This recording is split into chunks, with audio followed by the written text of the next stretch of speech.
ailleurs, la paix crie du bonheur, même si le ciel pleurait, luttons pour nos frères.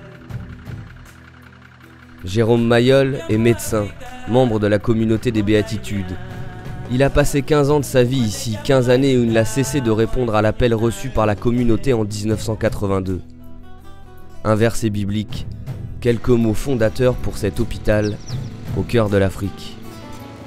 La parole qui a été un peu déterminante dans la décision et je dirais même dans toute l'évolution de la présence de la communauté à Cabinda, c'est « Mes enfants meurent, qui enverrai-je » Donc c'est à partir de cette parole que la communauté a décidé, un 15 août, de venir s'installer à Cabinda. Alors évidemment, il y a eu un délai entre le moment où la décision est prise et puis le moment où la chose peut se faire. Il y a eu un délai, il y a eu 8 mois seulement en fait, ça a été assez rapide. Et puis la communauté est partie avec 9 adultes et 6 enfants. Presque 30 ans plus tard, l'hôpital est toujours là. Généraliste, il surprend tous les visiteurs, notamment les occidentaux qui peuvent y venir. C'est un lieu de soins de 200 lits, mais aussi un village, car l'on vient ici en famille, accompagner le malade. Un lieu de vie, d'échange et de solidarité. Au centre des activités médicales de l'hôpital se trouve le service de pédiatrie.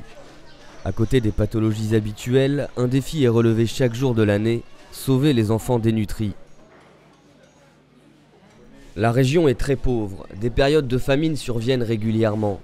Et les premiers à souffrir de cette situation sont les enfants. Certains arrivent dans des états cachectiques épouvantables. Marque de leur souffrance, leurs jambes gonflées d'œdème. Leur ventre est gros, leur peau est comme celle des grands brûlés. Leurs cheveux sont décolorés et tombent. C'est là le tableau clinique de la malnutrition sévère. Âgés de quelques mois, de quelques années, certains sont proches de la mort.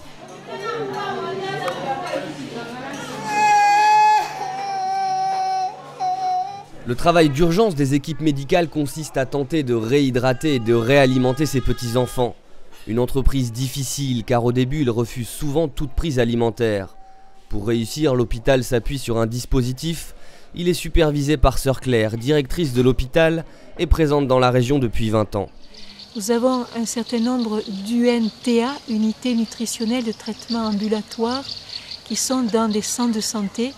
Et ces centres de santé donc accueillent les enfants mal nourris et les plus graves, ceux qui ont des complications médicales, ceux qui ont une anorexie, sont acheminés à l'hôpital. L'hôpital, dans son service de pédiatrie, donc les prend en charge jusqu'à ce que la complication médicale soit résolue, jusqu'à ce qu'ils aient retrouvé l'appétit. Et alors, on les retourne vers les UNTA.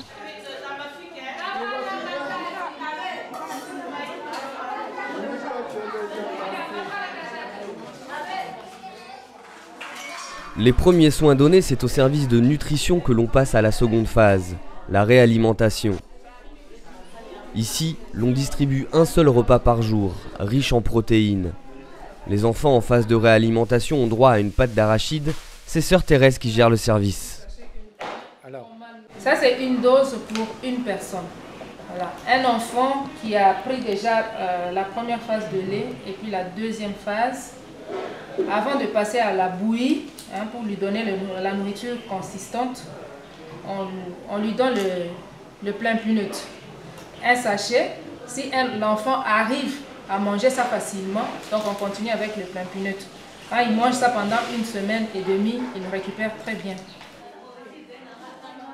Quand l'enfant recommence à se nourrir, le travail n'est pas encore terminé.